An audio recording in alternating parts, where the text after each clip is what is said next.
आज हम लोग देखने वाले हैं रैम रेगुलेटर सेक्शन के बारे में।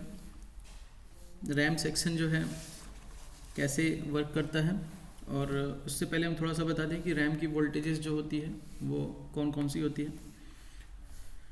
तो सबसे पहले जब आपके पास अगर कोई ऐसा लैपटॉप आता है जिसमें DDR2 लगा हुआ है, DDR2 का रैम अगर है आपके बोर्ड के अंदर, तो उसके अंदर जो वोल्टेज होगी 1.8 वोल्टेज होगी, रैम वोल्टेज, रैम पावर होगी ये।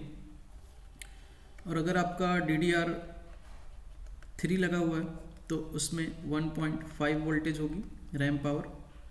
अगर DDR3L लगा हुआ है तो ये जो रैम पावर होगी 1.35 वोल्टेज होगी। और अगर DDR4 लगा हुआ है जो कि 1.2 वोल्टेज होती है। मैक्सिमम लैपटॉप में जो न्यू मॉडल्स के लैपटॉप आ रहे हैं उसके अंदर DDR4 यूज़ हो रहा है, और वो ऑन बोर्ड रैम हो रहा है, यानी बोर्ड के ऊपर ही फिक्स हो रहा है।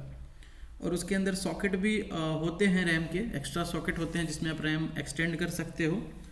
तो ऑन बोर्ड रैम जितने भी आ रहे हैं मैक्सिमम उसमें DDR4 ही हैं, कुछ में DDR3L भी हैं, ठीक है। तो DDR4 RAM on board RAM होते हैं मैक्सिमम में, और उसमें सॉकेट भी होता है अलग से, यानी उसमें आप अलग से रैम भी लगा सकते हो 8 GB तक का, या जो भी उसके अंदर कंफर्टेबल है। तो DDR4 ही होता है मैक्सिमम ऑन चिप, ठीक है, ऑन बोर्ड, यानी बोर्ड के ऊपर फिक्स होता है ऑलरेडी वो, जैसे कि स्टोरेज चिप फिक्स होता है उस तरह से बोर्ड के ऊपर सोल्डेड होता है वो, उसको आप निकाल नहीं सकते, सॉकेट वाली रैम नहीं होती वो, ठीक है। तो आपको क्लियर हो गया, DDR2 में 1.8, DDR3 में 1.5 वोल्टेज रैम होता है, रैम की वोल्टेज, और DDR3L में 1.35 होता है, DDR4 में 1.2 वोल्टेज रैम की वोल्टेजेस होती है। इसको आप नोट डाउन कर लो। और अब हम देखेंगे रैम रेगुलेटर का ब्लॉक डायग्राम, यानी कि रैम रेगुलेटर के अंदर हमें कौन कौन सी चीज़ों को देखना होता है उसके ऊपर हम ध्यान देंगे, ठीक है। तो पहले हम लिख लेते हैं यहाँ पे block diagram of RAM regulator.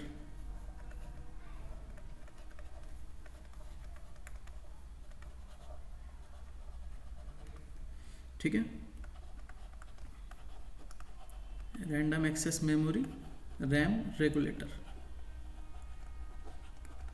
ठीक है, ये हमारा रैम रेगुलेटर का ब्लॉक डायग्राम हो गया। इसको हम बनाएंगे अब। देखो, सबसे पहले हमें क्या ध्यान देना होता है रैम रेगुलेटर के अंदर। पहले हम यहाँ पे एक रैम रेगुलेटर बना लेते हैं। ये हो गया हमारा रैम रेगुलेटर।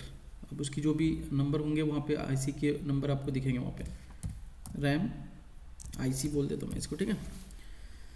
देखो, रैम IC के अंदर आपको क्या क्या चीज़ें दिखेंगी। तो सबसे पहले मैं बता दूं कि देखो, रैम रेगुलेटर सेक्शन जो है वो S4 और S3 दोनों स्टेट के अंदर होता है। यानी कि रैम पावर एक ऐसा पावर है जो S4 स्टेट में भी होता है और S3 स्टेट में भी होता है। यानी कि इसके अंदर दो इनेबल आता है, S4 का भी इनेबल इसके अंदर आएगा और S3 का भी इनेबल इसके अंदर आएगा, ठीक है। दो स्टेट के इनेबल इसको मिलते हैं, और इसके अंदर आउटपुट वोल्टेजेस जो होती हैं, मेन आउटपुट समझ लो 3 तरह की ये आउटपुट वोल्टेजेस बनाती है रैम IC। उसी को हम समझेंगे कि कौन सी 3 आउटपुट बनेगी और कौन से 2 इनेबल आएंगे, और इनपुट वोल्टेजेस क्या क्या होंगी। आपको केवल इसके उन 3 आउटपुट्स को चेक करना है। अगर वो तीनों आउटपुट बन रहा है और फाइनली पावर गुड बन रहा है तो आप आगे बढ़ सकते हो।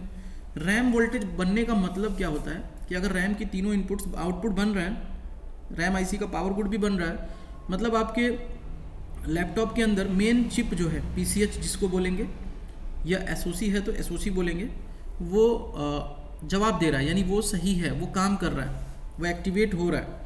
लेकिन अगर रैम वोल्टेज ही नहीं बनती है तो आपका लैपटॉप जो है वो ट्रिगर नहीं होगा पूरी तरह से, यानी कि फ़ैन भी रोटेट नहीं करेगा। और रैम की वोल्टेजेस अगर नहीं बनती हैं तीनों, ठीक है, तो तीनों मतलब क्या, मैं अभी बताऊंगा 3 वोल्टेजेस क्या है। रैम की आउटपुट में 3 वोल्टेजेस आपको चेक करनी होती है। अगर वो 3 बन रहे हैं, फाइनली पावर गुड बन रहा है, तो आप आगे बढ़ सकते हो, ठीक है। तो उस पर हम अभी चर्चा करेंगे कि देखेंगे रैम रेगुलेटर को कैसे चेक करना है। मैं थोड़ा सा ये बता रहा हूँ कि रैम सेक्शन के अंदर अगर रैम वोल्टेज बनती है, उसकी आउटपुट वोल्टेजेस बन रही हैं, इसका मतलब ये होता है कि हमारा मेन चिप जो है अभी पूरी तरह से डेड नहीं है। समझ रहे हो आप, मतलब ऐसा होगा कि अभी मेन चिप खराब नहीं है, मेन चिप बन जाएगा, रिपेयर होने लायक है। चलिए, वो बात अलग है कि कोई अलग से प्रॉब्लम आ रही है, जैसा कि ग्राफिक आउट नहीं कर रहा, सारा रिक्वायरमेंट पूरा है, या फिर कोर वोल्टेजेस में बार बार शॉर्टिंग आ जा रही है, कोर वोल्टेजेस ही नहीं बन पा रही है, एडिशनल वोल्टेज देने पे CPU बहुत तेज़ी से हीट हो रही है, पूरी करंट कंज्यूम कर ले रही है, वो बात अलग है, ठीक है। तो चलिए सबसे पहले मतलब ये होता है कि पीसीएच जो हमारा जवाब दे रहा है रैम रेगुलेटर एक्टिवेट होने का मतलब यही होता है कि पीसीएच में अभी जान बाकी है, ठीक है।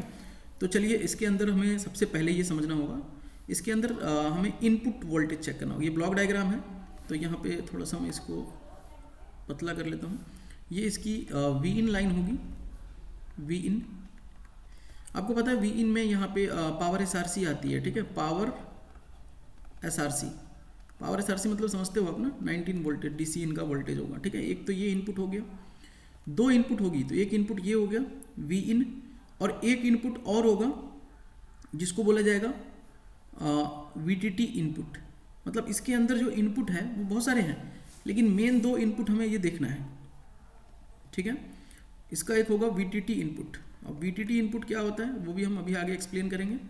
और वीटीटी इनपुट में रैम पावर ही आता है, ये जो रैम पावर होता है वही आके दोबारा इस आईसी के अंदर इन हो जाता है।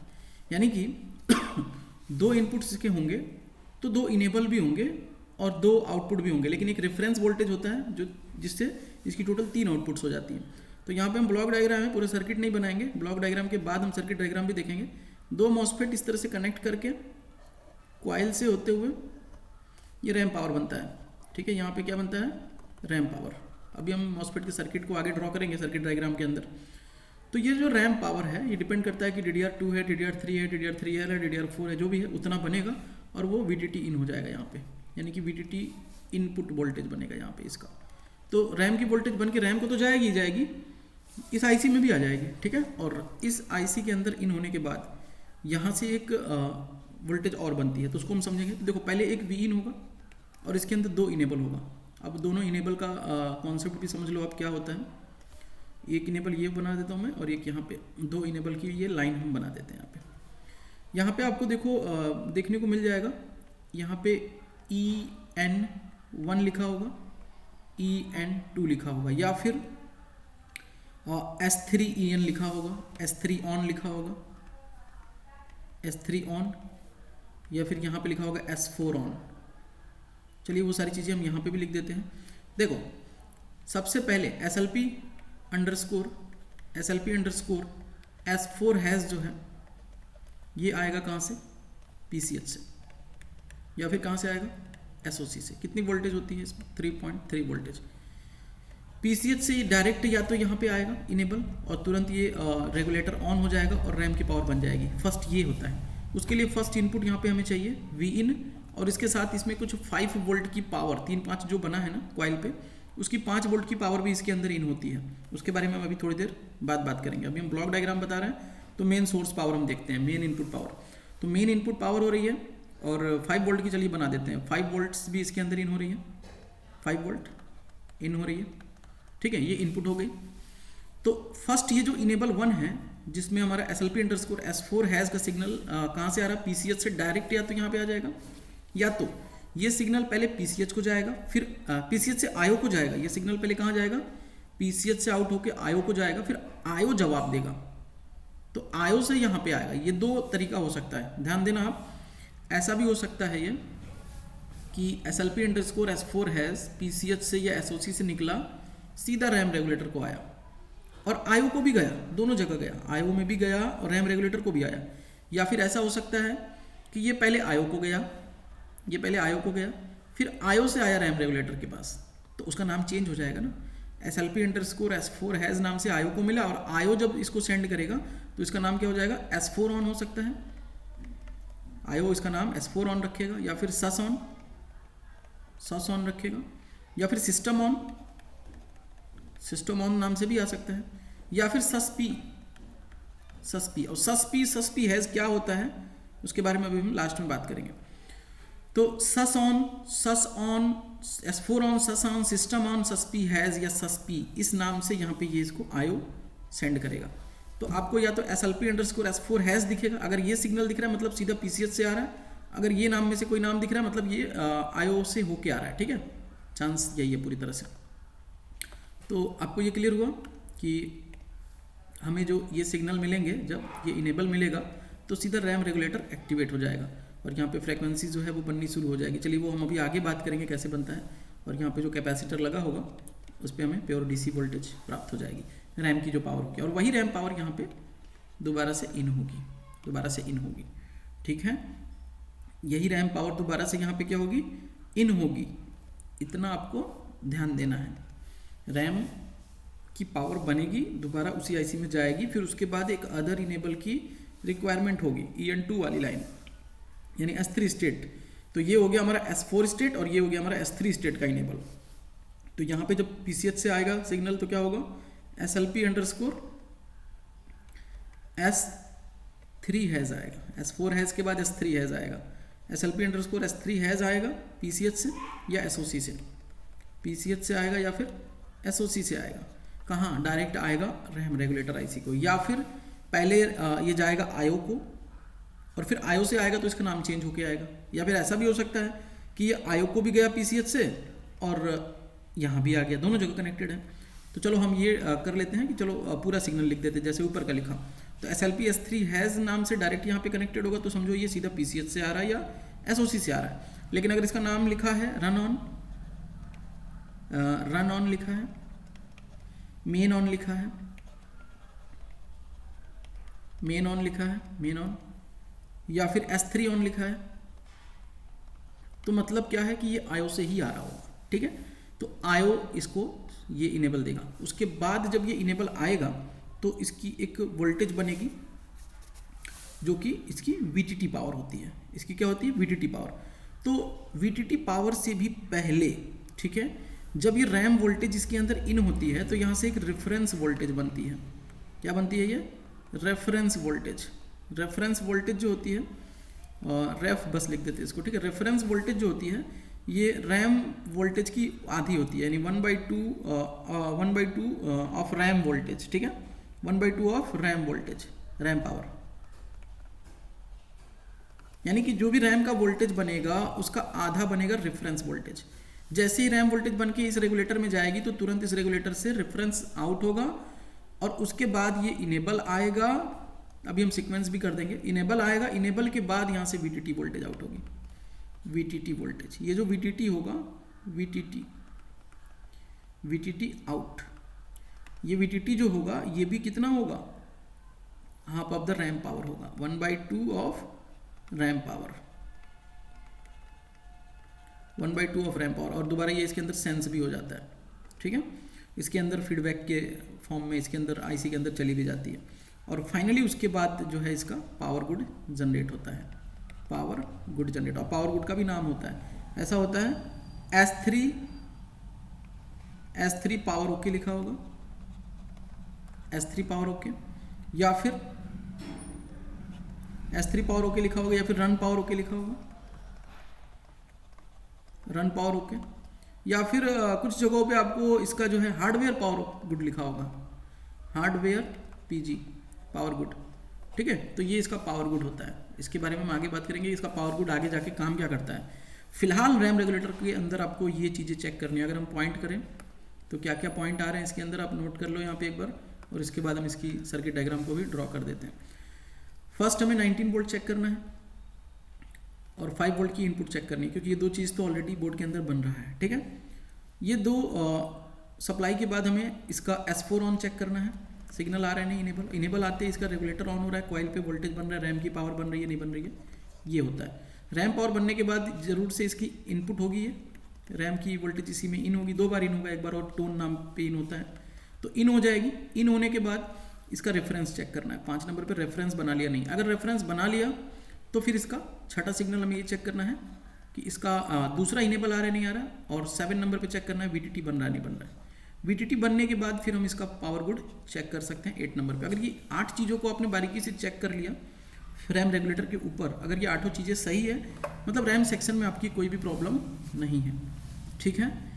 तो इसी चीज़ को हम सर्किट डायग्राम पे समझेंगे। ध्यान देना आप, ये देखो S3 स्टेट में भी है, S4 में भी है और S3 में भी है। ये रैम रेगुलेटर 2 स्टेट में है, और मेन पावर रैम पावर हो गई एक जो S4 स्टेट में बन रही है, और जो VTT पावर बन रही है वो S3 स्टेट में बन रही है। VTT power most important power है, ये बनना बहुत ज़रूरी है। ये VTT पावर नहीं बनेगी मतलब आपका S3 स्टेट ऑफ है, यानी आपका लैपटॉप जो है पूरी तरह से ट्रिगर नहीं हो रहा है, ठीक है। तो VTT पावर जो है 1/2 ऑफ रैम पावर, यानी कि अगर ये DDR4 है तो 0.6 बनेगी, DDR4 है तो 0.6 बनेगी, DDR3L है तो 0.7 बनेगी, 0.7 बनेगी लगभग 0.67 ऐसा कुछ करके। और वही अगर DDR3 है 1.5 बन रही है तो यहाँ पे 0.75 बनेगा, और अगर 1.8 बन रहा है रैम पावर तो यहाँ पे 0.9 बनेगा DDR2 में। इस तरह से बनता है VTT पावर, ठीक है। तो VTT पावर जो है half of the RAM power होता है, रैम का ठीक आधा होगा। तो देखो ब्लॉक डायग्राम से ये समझ में आया ना कि हमें रैम रेगुलेटर के अंदर इनपुट वोल्टेजेस क्या क्या होती हैं। 5 वोल्ट की इनपुट भी होती है। अब ये 5 वोल्ट की इनपुट मल्टीपल पिन पे जा सकती है, वो हम आगे देखेंगे, 3 पिन पे या 4 पिन पे कनेक्टेड होगी, ठीक है। और पावर SRC सिंगल 1 या 2 पिन पे कनेक्टेड होगी। एक ग्राउंड पिन भी इसमें कंसिडर कर लो, ग्राउंड भी इसका जरूरी है। जरूरी नहीं है कि नीचे का जो पैड होता है ना आईसी का, मान लो ये 1 मिनट, ये आईसी स्ट्रक्चर है, मैं बता देता हूँ, और इसके अंदर ये बड़ा सा पैड है।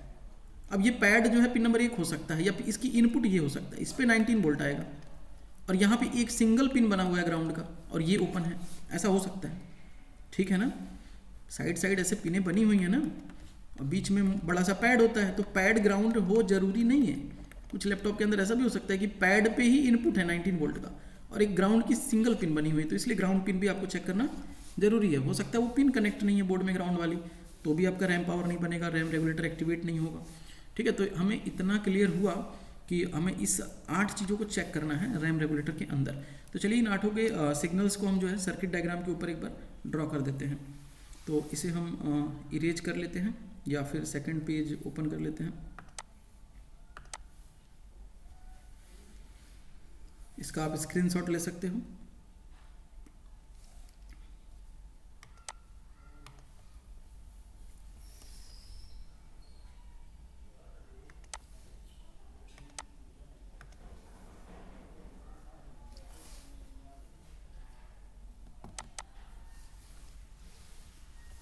अब हम देखेंगे circuit diagram of RAM regulator, ठीक है।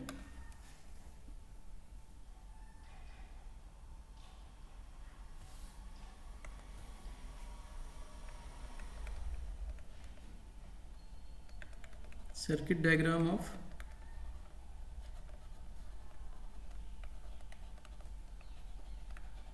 रैम रेगुलेटर, ठीक है। अब इस सर्किट डायग्राम के अंदर हमें वो सारी चीज़ें देखने को मिलेंगी कहाँ पे कितनी वोल्टेज कनेक्टेड है,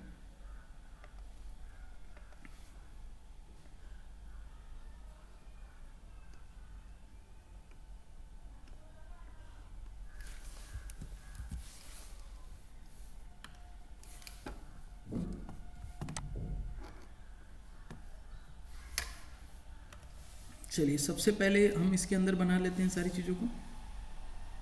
एक इस तरह से रजिस्टर के थ्रू कनेक्ट कर देते हैं। वी इन पावर SRC जिसको बोला जाएगा, पावर SRC यानी कि 19 वोल्ट, या जो भी उसके अंदर, अगर बैटरी की वोल्टेज है तो 12 वोल्ट, ठीक है। ये हो जाएगा वी इन। चलो वी इन हो गया। वी इन के बाद हमें इसका जो इनपुट वोल्टेजेस होगा वो भी हमें चेक करना पड़ेगा। तो इसके अंदर दूसरी इनपुट जो होगी, जो ऑलरेडी आती रहेगी पहले से रजिस्टर से, इस तरह से एक बार कनेक्टेड होगा VCC, फिर एक बार कनेक्टेड होगा VDD, फिर एक बार और कनेक्टेड होगा VDDP, फिर एक बार कनेक्टेड और होगा रजिस्टर से ILIM, करंट लिमिट। इन सारी जगहों पे एक ही वोल्टेज कनेक्टेड होगी, 5 वोल्ट की कॉइल पावर। 5 वोल्ट की क्या होगी? Coil power. आपको पता है ये ऑलवेज पावर है, 5 वोल्ट की ऑलवेज पावर कनेक्टेड होगी, ठीक है। या फिर ऐसा भी हो सकता है कि उसको कन्वर्ट करके दोबारा यहाँ कनेक्ट किया गया है, कन्वर्जन पावर कनेक्ट हो सकता है। तो आपको देखना होगा आपके लैपटॉप के अंदर कैसा कनेक्टेड है, कन्वर्जन पावर कनेक्टेड है या कॉइल पावर कनेक्टेड है, जो भी रन पावर कनेक्टेड है या सस पावर कनेक्टेड है या ऑलवेज पावर कनेक्टेड है। मेरे कहने का मतलब 5 वोल्ट वहाँ पे आना चाहिए रजिस्टर के माध्यम से। तो फर्स्ट आपकी एंट्री हो गई इतनी, ठीक है, ये एंट्री आपकी हो गई। तो इसके बाद आपको सिग्नल चाहिए, इनपुट तो हो गया। अब एक ग्राउंड पिन भी मैं यहाँ पे बना लेता हूँ, ठीक है, ये ग्राउंड हो गया। इसके बाद आपको जो है यहाँ पे इनेबल सिग्नल चाहिए, यहाँ पे आपको इनेबल चाहिए। तो इनेबल को मैं थोड़ा सा डार्क बना लेता हूँ, ये इसकी इनेबल हो गई, फर्स्ट इनेबल। इनपुट के जस्ट बाद हमें क्या चाहिए, इनेबल ही चाहिए ना, तभी तो आउटपुट जनरेट होगा। और यहाँ पे हम इसका रेगुलेटर भी बना लेते हैं ताकि आउटपुट जब निकलेगा तो हमें चीज़ें समझ में आएंगी। तो इस तरह से 2 मॉसफेट बना लेते हैं यहाँ पे, एक का गेट इधर कनेक्टेड कर देते हैं, और इसका जो सोर्स है और ये ड्रेन है, ड्रेन पे क्या कनेक्टेड होता है आपको पता ही है, कैपेसिटर लगे होंगे यहाँ पे, और यहाँ पे कनेक्टेड होगा पावर SRC, कितना 19 वोल्ट, यही पावर SRC है जो इधर कनेक्टेड है। और ये सोर्स में कनेक्टेड हो जाएगा, मतलब इसका सोर्स जो है नीचे फेस लाइन में कनेक्टेड हो जाएगा, और जस्ट नीचे यहाँ पे एक और मॉसफेट लगा होगा, इसका जो ड्रेन होगा कनेक्टेड होगा फेस लाइन से, और सोर्स ग्राउंड से कनेक्टेड होगा, और इसका गेट भी इधर कनेक्टेड होगा। थोड़ा सा हम इस फेस लाइन को जो है नीचे बना लेते हैं, क्योंकि यहीं पे बूस्ट लाइन भी हमें बनाना है,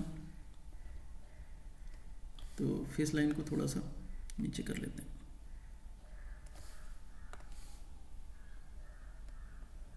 चलो इतना ठीक है। अब ये इसका सोर्स हो गया, ये आगे बढ़ेगा तो इसमें एक इंडक्टर कॉइल मिलेगा, उसके बाद और आगे बढ़ेगा कैपेसिटर मिलेगा, और यहाँ से एक डिवाइडर बनेगा, जैसा कि हमने पहले बताया कि हर एक रेगुलेटर में से डिवाइडर होगा, और ये इसका फीडबैक हो जाएगा। ठीक है, और एक सपोर्टिंग लाइन होगी जिसके बारे में हमने ऑलरेडी बताया था। सपोर्टिंग लाइन यहाँ पे कनेक्टेड होगी, जो कि बाई डायरेक्शनल होगी, यानी कि वोल्टेज जो बनेगी उसको सेंस भी करेगी, और अगर उसमें कोई कमी है तो उसको सपोर्ट भी करेगी। ठीक है, तो इसको हम बोलेंगे VDD सेंस। तो चलिए यहाँ पे लिख देते हैं फीडबैक, और ये हो जाएगा VDD सेंस, SNS लिखा हो सकता है, या I out भी लिख सकते हैं, V out, VDD सेंस या V out लिखा होगा। ठीक है, और ये इसका लोअर गेट है, LG लिख देते हैं। ये बूस्ट लाइन है तो इसको LX लिख देते हैं, सॉरी ये फेस लाइन है, और जस्ट इसके ऊपर एक बूस्ट लाइन होगा, एक रजिस्टर और एक कैपेसिटर से इस तरह से कनेक्टेड होगा, तो ये BST लिख देते हैं बूस्ट लाइन, और ये अपर गेट है तो इसको UG लिख देते हैं। ठीक है, इस तरह से ये सारे कनेक्शंस हो गए इसके, और ये हमारा हो गया लोअर गेट, अपर गेट, फेस लाइन। ठीक है, और ये इसका फाइनल आउटपुट यहाँ पे रैम पावर। तो ये एक्टिवेट कब होगा, ये पूरा सेक्शन एक्टिवेट कब होगा, जो हमने अभी ड्रॉ किया वो सब एक्टिवेट कब होगा, जब ये इनेबल आएगा। ठीक है, तो ये इनेबल का नाम क्या है, इस इनेबल का नाम आपको हमने ऑलरेडी बता रखा है ब्लॉक डायग्राम वाले में, SLP_S4 अगर आता है तो ये सीधा PCH से आएगा, PCH से आएगा, और अगर भाई IO से आता है तो उसका नाम चेंज हो जाएगा, IO से आता है तो उसका नाम चेंज हो जाएगा S4 ऑन, ठीक है, या फिर सस ऑन, या फिर सिस्टम ऑन, ठीक है, या फिर सस पी नाम से भी आ सकता है। अब ये सस पी क्या है हम लास्ट में बताएंगे, सस पी हैज़ कैसे काम करता है। और इस पे वोल्टेज लेवल आपको पता ही है 3.3 वोल्ट होगा। ठीक है, तो इतने सारे सिग्नल्स इसको मिलेंगे, जो कि इसका EN1 है, EN1 है। फर्स्ट ये इनेबल आएगा, या तो आपके ये सारे सिग्नल आएंगे IO के थ्रू, ये सब आएंगे IO से, कंट्रोलर IC से, या फिर ये PCH या SOC से आएगा हमारा SLP_S4 हैज़, या फिर ऐसा हो सकता है PCH या SOC से SLP_S4 हैज़ IO को भी जा रहा है और यहाँ भी आ रहा है, या फिर ऐसा होगा कि ये IO को गया फिर IO ने यहाँ पे सेंड किया। ठीक है, 2 कंडीशन हो सकते हैं। इसके बाद ये पूरी रेगुलेटर सेक्शन एक्टिवेट होगी, तो यहाँ पे फ्रीक्वेंसी बनेगी। ठीक है, अपर गेट की फ्रीक्वेंसी ऑन टाइम ज़्यादा होगा, ऑफ टाइम कम होगा।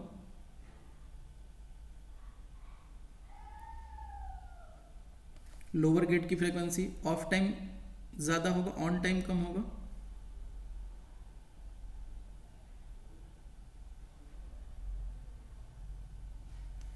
और फाइनल यहाँ पे फ्रीक्वेंसी बनेगी, और कॉइल के जस्ट बाद ये प्योर DC बन जाएगी, रैम पावर। ठीक है, तो इस तरीके से, और यहाँ पे फेस लाइन में भी फ्रीक्वेंसी वो ऑलरेडी दिख रही है, आगे हमने बना रखा है उसको। तो इस तरह से फ्रीक्वेंसी बनेगी।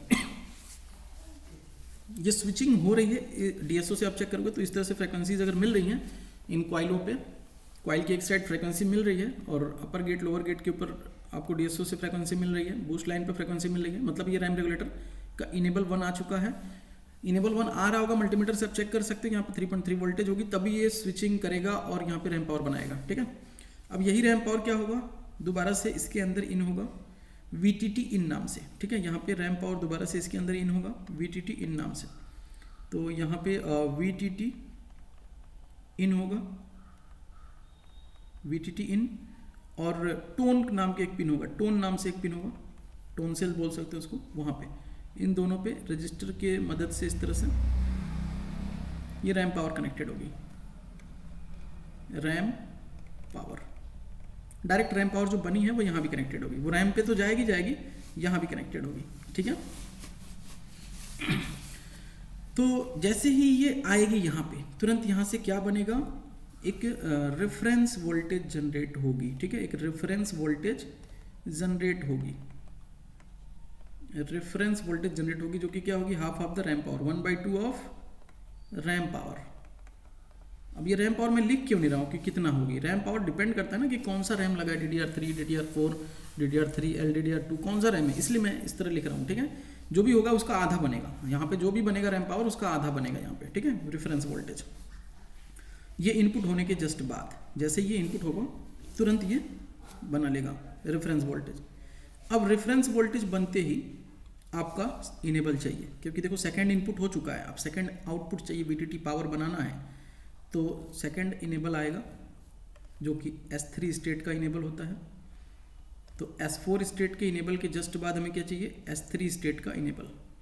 अब ये फर्स्ट हमें आएगा SLP, या तो इस तरह से आएगा SLP_ S3 हैज़, अगर ये आ रहा है मतलब सीधा PCH से आ रहा है, सीधा कहाँ से आ रहा है, PCH से आ रहा है, या फिर कहाँ से आ रहा है, SOC से आ रहा है, या फिर अगर इसी का ये PCH SOC से डायरेक्ट भी यहाँ आ सकता है, या फिर ऐसा भी हो सकता है कि पहले आयो को गया और आयो ने सेंड किया, तो इसका नाम चेंज हो जाएगा, रन ऑन हो जाएगा, run on, main on, main on, या फिर S3 ऑन, S3 ऑन। ठीक है, run on, main on, S3 on, इस तरह से ये सिग्नल इसको मिलेगा। या फिर किसी किसी में सस्पी हैज़ भी हो सकता है। ठीक है, तो वो बाद की बात है, सस्पी हैज़ अभी हम थोड़ी देर बाद समझाएंगे आपको। तो सस्पी और सस्पी हैज़ को उसी समय समझना होता है कि आपके बोर्ड में जो स्कीमेटिक दी हुई है उसके बिहाफ पे बोर्ड को टेस्ट करके समझ में आता है कि सस्पी हैज़ कैसे काम करता है, वो अभी हम एक्सप्लेन करेंगे लास्ट में। तो देखो सस्पी हैज़ होता क्या है, अगर सस्पी हाई है तो सस्पी हैज़ लो हो सकता है, या तो ये होगा, या तो ऐसा हो सकता है कि सस्पी पहले बना सस्पी हैज़ बाद में बना, दोनों हाई होंगे, दो ही कंडीशन होगा आपको, या तो सस्पी बन रहा है, सस्पी से S3 ऑन हुआ और सस्पी हैज़ हो गया, उस पर भी हाई हो जाएगा, तो सस्पी से S4 ऑन हो गया और सस3 हैज़ से S3 ऑन हो गया, ऐसा हो सकता है। या फिर ऐसा हो सकता है कि सस्पी और सस्पी हैज़ का काम जो है एक अपोजिट तरीके से किया गया, यानी सस्पी पे वोल्टेज है, बाद में सस्पी हैज़ हो जाएगा तो सस्पी हैज़ पे वोल्टेज आ जाएगी और सस्पी ऑफ हो जाएगी, इस तरीके से हो सकता है। तो वो आपको देखना होता है, जस्ट आपके पास जो लैपटॉप है उसमें क्या हो रहा है, हो सकता है दोनों पे आ रहा 1 by 1, या हो सकता है एक पे आ रहा है एक पे नहीं आ रहा है। ठीक है, हैज़ पे अगर हाई हो रहा है तो सस्पी लो हो जा रहा है, अगर सस्पी पे हाई हो रहा है तो सस्पी हैज़ लो हो जा रही है, इस तरीके से। तो चलिए यहाँ पे आपका ये सेकंड इनेबल आएगा, इसमें भी वोल्टेज लेवल आपका कितना होगा, 3.3 वोल्ट का ही ये होता है। ठीक है, ये जस्ट आते ही, ये इनेबल आते ही तुरंत हमें यहाँ पे क्या प्राप्त हो जाएगी, VTT पावर,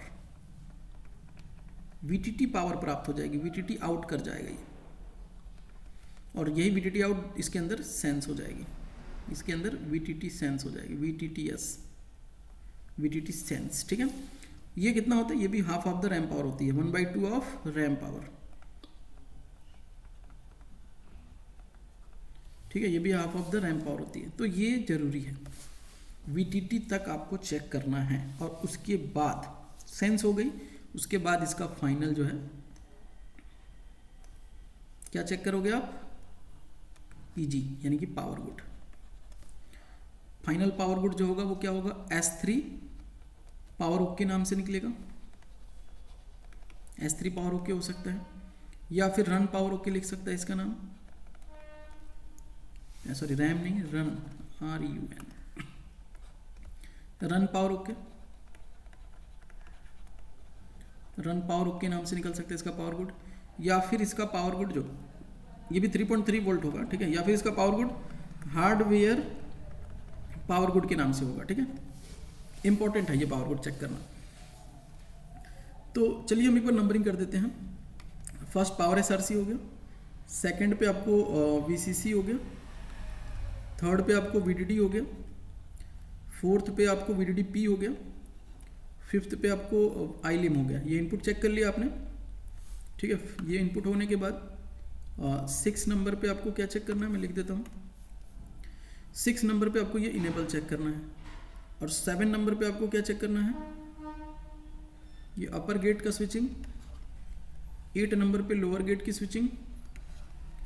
9 नंबर पे बूस्ट लाइन भी चेक करो, इस पर फ्रीक्वेंसी बन रही है नहीं। 10 नंबर पे ये आउटपुट हो गया कि नहीं हो गया, ये चेक कर लेना, ठीक है। 10 नंबर पे अगर ये आउटपुट हो गया तो आपको 12 नंबर पे चेक, 10 नंबर पे जब ये आउटपुट हो गया तो 11 नंबर पे आपको क्या चेक करना है। देखो आउटपुट होते ही 11 नंबर पे इनपुट होगी, फिर होगी ना। तो अभी थोड़ी सी कहानी बाकी है। आउटपुट होने के बाद फिर फीडबैक चाहिए, ठीक है। तो इसका फीडबैक चाहिए 11 नंबर पे। 12 नंबर पे इसका सपोर्टिंग लाइन भी चेक कर लेना है। इतना होने के बाद 13 नंबर पे आपको चेक करना है कि इसकी एंट्री हो रही है नहीं हो रही है, VTT इन और टोन नाम पे। 13 नंबर पे ये एंट्री हो रही है अगर इन पिनों के ऊपर, तो फिर आपको इसका इनेबल चेक करना है, ठीक है। सॉरी, ये एंट्री होने के बाद रेफरेंस चेक करना है। 14 नंबर पे आपको क्या चेक करना है, रेफरेंस। उसके बाद इनेबल आता है। 15 नंबर पे इनेबल चेक करना है, और इनेबल आते ही 16 नंबर पे आउटपुट हो जाएगी VTT पावर, और फाइनल आपको पता ही है 17 नंबर पे क्या चेक करना है, पावर गुड, ठीक है। और 0 नंबर यहाँ पे लिख लो, ग्राउंड पहले चेक कर लेना। अगर इस तरीके का ग्राउंड है कि एक पिन के थ्रू ग्राउंड दी गई है तो जरूर चेक करना। अगर पूरा पैड ही ग्राउंड है तो फिर कोई दिक्कत नहीं है, वहाँ पे वो ओपन नहीं हो सकता। लेकिन अगर ऐसा है कि एक पिन से ग्राउंड की गई है, पूरा पैड जो है वो पावर SRC से कनेक्टेड है, तो ऐसा हो सकता है कि आपका ग्राउंड लाइन भी ओपन हो जाए। तो ये पूरी चीज़ें चेक करनी है। देखिए रैम सेक्शन में अगर ये सारी चीज़ें बन रही हैं सही से, मतलब रैम सेक्शन पूरी तरह से सही है, कोई भी दिक्कत उसके अंदर नहीं है पावर गुड तक का कहानी से। अब कुछ लोग ऐसा कहते हैं कि सर सीधे पावर गुड चेक कर लो निकल लो, नहीं ऐसा नहीं। ऐसा हो सकता है कि पावर गुड के ऊपर एक 3.3 वोल्ट का पुल अप करके रजिस्टर से कनेक्ट किया गया हो। अब वो 3 वोल्ट की LDO लाइन हो, या फिर 3 वोल्ट की कन्वर्जन पावर हो, या फिर 3 वोल्ट की कॉइल पावर हो, तो आपको पावर पे वोल्टेज तो मिलेगा, लेकिन रैम रेगुलेटर ऑन कहाँ है, पूरी तरह से ऑन तो नहीं है। इसीलिए आपको पूरे स्टेप चेक करने हैं। रैम की वोल्टेज बनने के बाद आपका रेफरेंस वोल्टेज और VTT वोल्टेज, ये 3 वोल्टेज आप चेक करो। रैम पावर बनने के बाद रेफरेंस वोल्टेज बन रहा है और VTT वोल्टेज बन रहा है, उसके बाद पावर गुड देख के निकलो आप। अगर इतना हो रहा है मतलब रैम रेगुलेटर में प्रॉब्लम नहीं है। और इतने से हमें ये क्लियर भी होता है कि हमारे PCH के अंदर अभी जान बाकी है, SOC के अंदर अभी जान बाकी है, वो सिग्नल्स आउट कर रहा है, यानी कि वो इनेबल कर पा रहा है, ठीक है। और यही एक और तरीका होता है पता करने का। अगर कन्वर्जन पावर बन रही है, यानी कि 3 वोल्ट का ऑलवेज से सस में कन्वर्जन हो रहा है, या 3 वोल्ट की ऑलवेज का रन में कन्वर्जन हो रहा है। अगर कन्वर्जन हो रहा है, 5 वोल्ट का कन्वर्जन हो रहा है, 3 वोल्ट का कन्वर्जन हो रहा है, मतलब PCH में भी जान बाकी है। क्योंकि PCH कन्वर्जन भी इन्हीं सिग्नल के बिहाफ पे कराता है। हमने कन्वर्जन वाली वीडियो में बताया था आपको कि PCH कन्वर्जन भी इन्हीं सिग्नल के बिहाफ पे कराता है। रन ऑन, S4 ऑन, सस on, sauce P has, main on, ठीक है। तो मेन ऑन मतलब रन लेवल में कन्वर्जन होगा, रन ऑन मतलब रन लेवल में कन्वर्जन होगा 3 वोल्ट का, और सस ऑन, S4 ऑन अगर है या S3 ऑन है तो रन में कन्वर्जन होगा। S4 ऑन है, सस ऑन है, अगर सिस्टम ऑन है तो मतलब S4 में कन्वर्जन, सस में कन्वर्जन हो रहा है, ऑलवेज वोल्टेज का सस में कन्वर्जन हो रहा है। तो कन्वर्जन भी इन्हीं सिग्नल से होता है। तो कन्वर्जन अगर हो रहा है मतलब कि रैम के लिए इनेबल्स भी आ रहे होंगे, और जब रैम के लिए दोनों इनेबल आएंगे, ये EN2 लिख देते हैं इसको हम, रैम के लिए जब इनेबल्स आएंगे दोनों, तभी VTT पावर और रैम की पावर बनेगी, और साथ ही साथ रेफरेंस वोल्टेज बननी जरूरी है, ठीक है। तो ही हमारा रैम रेगुलेटर जो है पूरी तरह से वर्किंग में होगा। अगर रैम रेगुलेटर पूरी तरह से वर्किंग में है मतलब PCH में जान है, लैपटॉप रिपेयर हो सकता है। हाँ, ये हो सकता है कि CPU के अंदर कुछ प्रॉब्लम है, CPU की कुछ रिक्वायरमेंट पूरी नहीं हो पा रही है, और उसकी वजह से CPU डिस्प्ले आउट नहीं कर रहा है, ट्रिगर हो रहा है, फैन चल रहा है लेकिन डिस्प्ले नहीं आ रहा है। या तो सीपीयू के अंदर कुछ प्रॉब्लम आ गई है, सीपीयू के अंदर जीपीयू सेक्शन खराब हो गया है, तो वो डिपेंड करता है आगे की ट्रेसिंग के ऊपर, तो वो हम आगे समझेंगे। यहाँ तक का क्लियर हो गया कि रैम रेगुलेटर तक आप कर लो। यहाँ तक अगर आप करते हो तो आपका बोर्ड जरूर ट्रिगर होगा, यानी 1.8 आपका बन रहा है, VCC PA बन रहा है, यानी 0.95 बन रहा है, 1.8 बन रहा है, सॉरी देखो आपका क्या क्या बन रहा है अब तक हमने क्या क्या देखा। DC इन सेक्शन में 19 वोल्ट देखा, 19 वोल्ट बन रहा है। फिर हमने देखा LDO बन रहा है, LDO बन रहा है 3.3 वोल्ट का। RTC सेक्शन देखा, RTC ओके है। उसके बाद 3-5 का वोल्टेज देखा, 3 वोल्ट एंड 5 वोल्ट देखा। फिर 3 वोल्ट 5 वोल्ट के बाद आपका 3 वोल्ट 5 वोल्ट का कन्वर्जन देखा। उसके बाद आपका रैम रेगुलेटर देखा।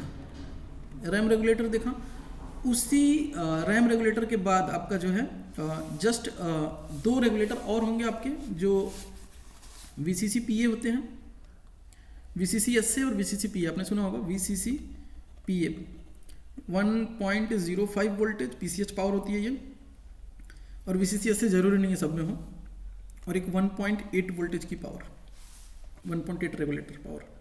अगर ये सारी वोल्टेजेस आपकी बन रही है ना, तो आपका लैपटॉप ट्रिगर होगा। बाकी आगे कोर वोल्टेज बनना, ये सारी चीज़ें आगे हैं, ठीक है। तो 1 बाय 1 हमने अभी क्या क्या देखा, 19 देखा, LDO देखा, RTC देखा, 3.5 देखा, 3.5 का कन्वर्जन देखा, रैम देखा। बाकी आगे हमें और देखना है, ठीक है, वो स्टेप बाय स्टेप देखेंगे। फिर ट्रिगर लॉजिक भी हमने देख रखा है अब तक, ट्रिगर लॉजिक का भी वीडियो हमने देख रखा है, ट्रिगर लॉजिक, ठीक है। तो ट्रिगर लॉजिक जो है ना आपका, एक मिनट, ट्रिगर लॉजिक आप वीडियो देख लेना ट्रिगर लॉजिक का। तो ट्रिगर लॉजिक भी हमने देखा है, तो इसको यहाँ पे लिख देते, चलिए यहाँ पे 3-5 के बाद रैम बनना, रैम से पहले ही आप देख सकते हो उसको, रेगुलेटर सेक्शन भी हमने बताया है। तो ट्रिगर लॉजिक इसलिए पहले बता दिया था 3-5 से पहले, क्योंकि ट्रिगर लॉजिक 3-5 के टाइम ही बहुत ज़्यादा इंपॉर्टेंस रखता है, आपको वहाँ पे थोड़ा सा ट्रिगर लॉजिक के बारे में पता होना चाहिए। ट्रिगर लॉजिक, ठीक है। तो ट्रिगर लॉजिक भी हमने देखा है। ट्रिगर लॉजिक की वीडियो अब एक बार फिर से देखो आप, मतलब ट्रिगर लॉजिक को इसलिए मैंने पहले एक्सप्लेन कर दिया कि जब भी आप आगे पढ़ोगे कोई भी सेक्शन, तो ट्रिगर लॉजिक को एक बार ध्यान रखना। उससे क्या होता है कि आपको लैपटॉप के अंदर क्या चल रहा है, पूरा फंक्शन आपको समझ में आता है, कैसे पावर जनरेट हो रहे, और बहुत ही सिस्टमैटिक ढंग से है सब कुछ, कुछ भी कंफ्यूजिंग नहीं होगा अगर सारे वीडियोस को आप रिपीट करो और नोट्स बनाओ और समझने की कोशिश करो। तो मैं कोशिश यही कर रहा हूँ कि ज़्यादा कंफ्यूज नहीं कर रहा हूँ आपको, सिंपली सारी चीज़ों को एक्सप्लेन कर रहा हूँ कि आपको ज़्यादा परेशानी ना हो। अब तक हमने क्या क्या बता दिया, 19 वोल्ट, 3.3 LDO, RTC सेक्शन, 3.5 का कन्वर्जन और रैम रेगुलेटर। अभी हम आगे और भी देखेंगे, VCC PA, VCC SA, 1.8, 1.0 volt का रेगुलेटर, VDD CI। तो कंफ्यूज नहीं होना है, सारी नाम जो है ना, सारी नाम जो है धीरे धीरे याद हो जाएंगे। हमने रेगुलेटर वाली जो वीडियोस बनाई हैं, regulator section, all regulator section, उसको आप जरूर देखना, ऑल रेगुलेटर सेक्शन देखो आप, और ट्रिगर लॉजिक देखो आप, बार बार देखो इन वीडियोस को, क्योंकि दिमाग में पूरी चीज़ें क्लियर होनी चाहिए कि कितने रेगुलेटर होते हैं लैपटॉप के ऊपर, और ट्रिगर लॉजिक मतलब कैसे, ट्रिगर लॉजिक कैसे काम करता है, IO चिप का जो रिक्वायरमेंट है वो कैसे पूरा होता है। उसके बाद आप सीधा रैम रेगुलेटर चेक कर सकते हो, 3-5 चेक करने की जरूरत नहीं है। अगर रैम रेगुलेटर आपने चेक कर लिया, 3-5 तो बन ही रहा होगा ना, रैम पावर बन रही तो 3-5 पहले ही बन रहा होगा, ऐसा हो सकता है। अब 3-5 नहीं बनेगा तो रैम कैसे बनेगा, पहले तो S5 आएगा, फिर S4 आएगा, फिर S3 आएगा ना। तो रैम रेगुलेटर तक का आप चेक कर सकते हो इजीली, या फिर जो स्टेप हमने बताया इसमें कि रैम पावर चेक करो, पहले आप, ठीक है, रैम पावर चेक करो आप, आउटपुट में रेफरेंस चेक करो, VDD चेक करो, आगे बढ़ सकते हो, पावर गुड चेक करके आगे बढ़ सकते हो, पावर गुड भी बहुत जरूरी होता है, ठीक है। तो जरूरी नहीं है सारी चीज़ें चेक करो आप, अगर इतनी बननी है मतलब रैम सेक्शन में दिक्कत नहीं है। अगर रैम की वोल्टेज नहीं बन रही है, लैपटॉप ट्रिगर नहीं हो रहा है, तो हम इन सारी चीज़ों को 1 बाय 1 देखो, श्योर है कि आपका कहीं ना कहीं यही प्रॉब्लम होगा और आपको समझ में आएगा। हो सकता है ये सिग्नल ना आ रहा हो S4 वाली, तो आपको समझ में आएगा ना, PCH ये सिग्नल नहीं आउट कर रहा है, क्यों नहीं कर रहा आउट, तो ट्रिगर लॉजिक में आपको जाना पड़ेगा। ट्रिगर लॉजिक में हमने बताया है कि PCH कब आउट करता है ये सिग्नल, फिर ट्रिगर लॉजिक की पूरी सेक्शन को आप रिपीट करोगे, चेक करोगे 1 बाय 1, तो आपको समझ में आएगा कि ये वाली रिक्वायरमेंट पूरी नहीं हो रही थी, इसीलिए ये आउट नहीं कर रहा था। तो आप उसको सही करोगे तो तुरंत आ जाएगा हमारा S4 ऑन, यानी कि रैम की वोल्टेज बन जाएगी। बाकी आगे की चीज़ें सही रही तो वो भी बन जाएगा। तो ट्रिगर लॉजिक भी इसीलिए इंपॉर्टेंट है, ठीक है। मान लो अगर आपका S3 ऑन नहीं आ रहा है, तो भी आप ट्रिगर लॉजिक देखोगे कि S3 ऑन कब आता है, रन ऑन कब आता है। वो ट्रिगर लॉजिक में कोई रिक्वायरमेंट पूरी ऐसी तो नहीं हो रही है।